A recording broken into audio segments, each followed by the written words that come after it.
রাহুলের ন্যায় যাত্রার মধ্যে আজ উত্তরবঙ্গে মমতা কোচবিহার থেকে কর্মসূচি শুরু মুখ্যমন্ত্রীর। রাতে সার্কিট হাউসে দলের নেতাদের সঙ্গে বৈঠক। কাল রাসমেলা মাঠে সরকারি পরিষেবা প্রদান অনুষ্ঠান।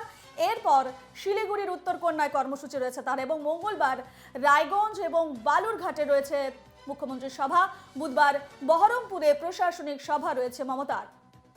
রাহুলের ন্যায় যাত্রার মধ্যে আজ উত্তরবঙ্গে মমতা বন্দ্যোপাধ্যায় কোচবিহার থেকে কর্মসূচি শুরু মুখ্যমন্ত্রী।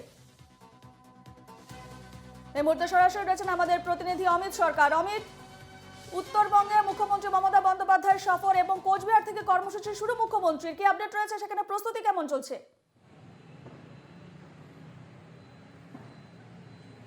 একদমই রূপা, দেখো তোমাকে জানিয়ে রাখি যে আজ কিন্তু সন্ধ্যেবেলার দিকেই বা বিকেলের দিকে কিন্তু রাজ্যের মুখ্যমন্ত্রী মমতা বন্দ্যোপাধ্যায় আসার কথা রয়েছে। মূলত যেটা জানতে পাওয়া যাচ্ছে যে হাসিমারাতে তিনি সেখানে নামবেন, এবং যদি ওয়েদার ভালো থাকে তাহলে কিন্তু তিনি হেলিকপ্টারে করে আসবেন, এবং না হলে কিন্তু বাই রোড কিন্তু তিনি আসার কথা রয়েছে। ইতিমধ্যে কিন্তু যেটা দেখতে পাওয়া গেছে যে তার প্রস্তুতি কিন্তু তুঙ্গে রয়েছে। রাসমেলা মাঠ প্রাঙ্গণ, যেই মাঠে মানে সরকারি কর্মসূচি রয়েছে বা সভা রয়েছে, সেই মাঠে কিন্তু কাজের প্রস্তুতি কিন্তু দুরন্ত চলছে। সেখানটা কিন্তু কাজ এখনও চলছে, এবং তার পাশাপাশি হেলিপ্যাড গ্রাউন্ড যেটা রয়েছে, যে তার পাশে এবিএনসিল কলেজ, সেখানে কিন্তু এই হেলিপ্যাড গ্রাউন্ডটা বানানো হয়েছে। সেখানে কিন্তু আরও কিছু যে বেশ কিছু কাজ রয়েছে সেগুলো কিন্তু প্রায় শেষের পর্বে রয়েছে।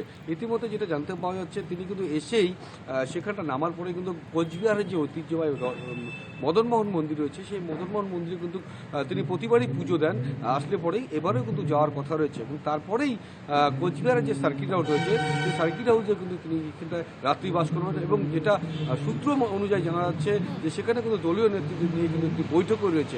কী বিষয়ে বৈঠক বা কী আলাপ আলোচনা হবে সেই বিষয়ে কিন্তু এখনও পর্যন্ত সেটা জানা যায়নি। এবং আগামী কাল যেটা রয়েছে, যে সকাল 11টা থেকে কোচবিহার রাসমেলা মাঠে সেখানে সভা রয়েছে, সেই সভা থেকে কিন্তু তিনি কি বার্তা দেন সেদিকে নজর থাকবেন। এবং তার পাশাপাশি তোমাকে জানিয়ে রাখি যে কোচবিহারের হেরিটেজ ঘোষণা একটা রয়েছে, সেই হেরিটেজ ঘোষণা নিয়েও তিনি ঘোষণা করতে পারেন হেরিটেজকে, এবং তার পাশাপাশি হেরিটেজের যে তোমার গেট রয়েছে সেই গেটেরও উদ্বোধন করতে পারেন, এবং পঞ্চানন বর্মার যে মূর্তি রয়েছে সেটারও উদ্বোধন করতে পারেন। তার পাশাপাশি যেটা জানতে পাওয়া যাচ্ছে যে কোচবিহারের সরকারি যে বাস রয়েছে, বেশ কিছু নতুন বাস রয়েছে, সেটারও কিন্তু তিনি উদ্বোধন করবেন, এবং এর পাশাপাশি বেশ কিছু প্রকল্প রয়েছে সেটারও কিন্তু শিলান্যাস করার একটা কথা রয়েছে। এবং তোমাকে জানিয়ে রাখি যে পুরো বিষয়টা সামনেই কিন্তু দোরগোড়ায় রয়েছে লোকসভা নির্বাচন। সেই লোকসভা নির্বাচনের আগেই কিন্তু এই সভা, এবং এই সভাকে ঘিরে কতটা ফলস্বরূপ হতে দাঁড়াতে পারে সেই বিষয়ে কিন্তু নজর রয়েছে বিভিন্ন রাজনৈতিক মহলে। এবং তোমাকে জানিয়ে রাখি, গত লোকসভা ও বিধানসভা নির্বাচনে কিন্তু ফলস্বরূপ যদি তুমি দেখতে যাও, তৃণমূল কংগ্রেসের কিন্তু সেরকম ফলাফল কিন্তু সেরকমভাবে হয়ে উঠতে পারেনি কোচবিহার জেলা সহ নর্থ বেঙ্গলের বেশ কিছু জায়গায়।